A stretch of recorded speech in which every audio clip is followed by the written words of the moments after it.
እንዲያደርጋል ወይ ብላት ትንገርኝ። አሁን ሰው ብሏትም ከሆነ ይሄ እንዲህ አንተ አርጋለሁ ከሆነ ትንገርኝ። አድርጌውም ከሆነ አሁን ነው ብላት፣ ካላደረኩም በቃ አላደረኩም።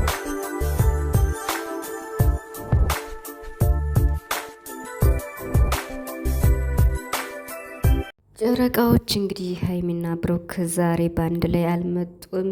ሀብትሽ ጠርቶት ብሩክ በሀብትሽ ቤት ተገኝቷል ማለት ነው። ሀይሚ ግን እስካሁን ድረስ በማንም ቤትም አልመጣችም። ዛሬ በብሩክ ቤት ነበር መምጣት የነበረባቸው። ነገር ግን ችግሩ እንግዲህ እንዳልተፈታና ብሩክም ግራ ገብቶኛል ብሎ ሀሳቡን ተናግሯል ማለት ነው።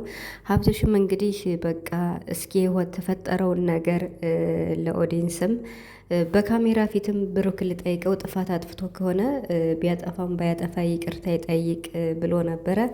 እንግዲህ ብሩክም መጥቶ የሰጠውን መልስ ሰምታችኋል ብዬ አስባለሁ። ይገርማል በጣም እውነት ለመናገር በዚህ ልክ ነገሩ ይሰፋል ብዬ እኔ አልጠበቅኩም። ሀይሚም እንግዲህ እንደተናገረችው ትናንትና ሰምታችሁ ከሆነ በአጽንኦት ማለት ነው እና ነገሩ በዚህ ልክ እንዲሰፋ አልፈለግኩም ነበር፣ ግን ደግሞ ነገሩ እንዲሰፋ ተገድጃለሁ። መናገር የማልፈልገውን ነገር እንድናገር እየተገደድኩ ነው ብላ ነበር ትናንትናና የተፈጠረው ችግር ምን እንደሆነ ለብሩክ እንቆቅልሽ ሆኗል እውነት ለመናገር። ምክንያቱም ብሩክ የሆነ ጥፋት አጥፍተሃል አላጠፋህም ወይ እርግጠኛ ነህ የሚል ጥያቄ ነው ሀይሚ እየጠየቀችው ያለችው። ሰላም ሰላም ቤተሰብ እንዴት ናችኋለሁ? ሰላማችሁ ይዛ በያላችሁበት እያልኩኝ ውድ ቤተሰቦቼ እንኳን ወደ ቻናሌ መጣችሁ። ፈጣሪ ሀገራችን ሰላም ያድርግልን። የምንሰማው ነገር በጣም ይሰቀጥጣል እውነት ለመናገር በቃ በጣም እኔ እንጃ። እግዚአብሔር ሰላሙን ይመልስልን ሀገራችን ያለችበት ሁኔታ ማለት ነው። እና እንግዲህ ዛሬ ሀይሚ አልመጣችም። ያው ብሩክም እንግዲህ ተጠይቆ ነበረ። እኔ ምንም ያጠፋሁት ጥፋት የለም፣ ይቅርታ እንኳን ለማለት ብፈልግ ምንድን ነው ምክንያቱን ማወቅ አለብኝ። እኔ ምንም ባስብ ያጠፋሁት ጥፋት የለም፣ እየቀለደች ይሁን ምን ይሁን አላቅም፣ ምን ሰምታ ይሁን አላቅም እያለ ነው ብሩክ። እንግዲህ በጣም ተወዛግቦ ነው ያለ ማለት ነው። ሀይሚ ደግሞ የሆነ ስተት ሰርተሃን እሱን ስተት እኔ ከምነግርህ አንተ ንገረኝ ነው እያለች ያለችው። አሁን እዚህ ጋር ማለት ነው ብዙ ጠላት እንዳለባቸው ግልጽ ነው። አሁን ለምሳሌ ምንቴ ዛሬ ይዞ የመጣውን አይታቸዋል እና ፍፄ ፈነከቱኝ ብሎ ያዙኝ ልቀቁኝ እያለ ነው እና እንደዚህ ነገሩ በሰፋ ቁጥር ማለት ሁለታቸው ቢያንስ እንኳን የሆነ ችግር እንኳን ቢፈጠር ሁለታቸው ተለያይተው መቅረት የለባቸውም። ተለያይተው ስላችሁ በቪዲዮ ማለት ነው። አንድ ላይ ነው አብረው መምጣት ያለባቸው። ማንንም በመሀል ሳያስገቡ ሁለታቸው ብቻ ከመጡ አንድ ቀን ሁለት ቀን በኋላ ችግሩ እንደሚፈታ ነው የምረዳው ማለት ነው ከእነሱም አንጻር። ነገር ግን እንደዚህ አንድ ቀን እየቀሩ አንድ ቀን ከሆነ ከባድ ነው። ለምሳሌ አሁን ሀይሚ የሆነ ችግር ገጥሞኛል ብላ ቪዲዮ ቀረጸች ከቤኪ ጋር አይደል?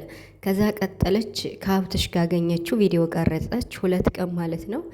ትናንትናም በራሷ ቤት የደበከኝ ነገር አለ ብላ ቪዲዮ ቀረጸች፣ 3 ቀን ነው። ምናልባት ዛሬ አሁን ሀይሚ እንግዲህ ወይ ከአቅሟ በላይ ሆኖ ይሁን ነገሩ ወይ ያልተመቻት ይሁን ሆኖ አላቅም ብቻ ግን ብሩክ ደግሞ ግራ ስለገባው እሱ እንግዲህ ጠርቶ ቪዲዮ ይዞ ካሜራ ይዞም ለማናገርም ግራ ተጋብቷል ማለት ነው። እና ቢችል አሁን እሱ ዛሬ በሱ ቤት ነበረ ጠርተው ምንድን ነው ችግሩ? የደበኩሽ ነገር ምንድን ነው? አንቺ የምታውቂው ከሆነ ነገርኝ ማለት ይችል ነበር። ብሩክ ግን ደግሞ ግራ ስለገባው እንግዲህ በሀብትሽ ቤት ነው የተገኘው ማለት ነው። እና አንዳንዴ ማለት ሴት መለኛ ናት ይባላል። ኢቭን እንኳን ምንም ባታጠፋ ይቅርታ ጠይቃ ነገሮችን ቀለል ታረጋለች። ወንድ ልጅ ደግሞ በቃ ግራ ከገባው ማለት ነው ከባድ ነው ከዚያ ስሜት ለመውጣት። እና ብሩክ ደግሞ ይሄ ነገር ነው ያለበት ማለቴ በቃ የሆነ ድብርት ሲገባ ተሎ አይወጣም እዛ ነገር እና ብቻ ከባድ ነው ማለት አሁን እንደዚህ እናንተን ለማለያየት በጣም ብዙ በሚጥርበት ሰዓት ሀይሚ ራሱ ከሰው ሰምታ ብሩክ እንዲህ አድርጓል ብላ ታኮርፋለች ወይም ትቀየማለች ብዬ አላስብም። ምክንያቱም የፈለገ ነገር እንኳን ብሩክ አጠፋ ቢባል በአይኗ እስካላየ ድረስ ማንም የፈለገ መረጃ ቢልክላት ማመን የለባትም።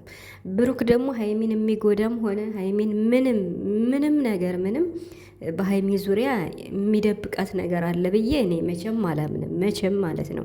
ምክንያቱም የሆነ ነገር እንኳን ሲፈጠር ፊት ለፊት ነው እራሳቸው ተጋፍተው ተጣሉም ተጋጩም ተወያይተው ነገሩን የሚፈቱት እና ስለዚህ ብሩክ ያጠፋው ነገር አለ ብዬ እኔ አላስብም።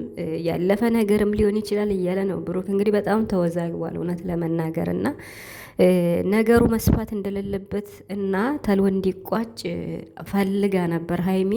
ግን ደግሞ በቃ ባላሰብኩት መንገድ ነገሩ እንዲሰፋ ተገድጃለሁ ብላለች። ስለዚህ ነገ እንግዲህ ይመጣሉ ብዬ አስባለሁ በብሩክ ቤት ማለት ነው እና ምክንያቱም 3 ቀን ይላል በውራ ቤት ቪዲዮ ከተለቀቀ አይቲንግ እና ትናንት በሀይሚ ቤት ነው የመጡ።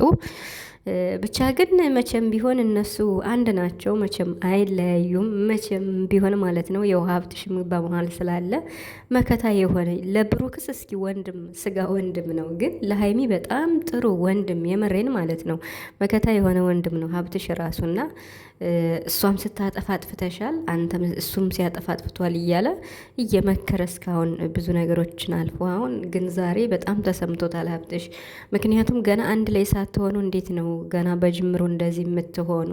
እንግዲህ የቡራ ሀሳብ ለምን እንደዚህ ይሆናል ነው። በቃ ይሄ ነገር መቅረት አለ ማለቴ ይሄ ነገር መቅረት አለበት ካሁኑ ብሎ ቡራ እንግዲህ ሀብትሽም የቡራን ሀሳብ የተጋራው በቃ ማለት ብቻዋን የሆነ ነገር ወስና ከወሰነች በኋላ ስትነግረኝ እኔ ደግሞ የሆነ ችግር እገባለሁ እና ከዛ በኋላ ሁለታችን ደግሞ በመሀላችን ችግር ይፈጠራል። ስለዚህ ለእኔ ሁሉንም ነገር መንገር አለባት ነው ቡራ። አሁንም ሀይሚ በብሩክ የሰማሽው ወሬ ካለ እሱንን ነገር ለብሩክ ከካሜራ ጀርባ ማስረዳት ትችያለሽ በደፈነው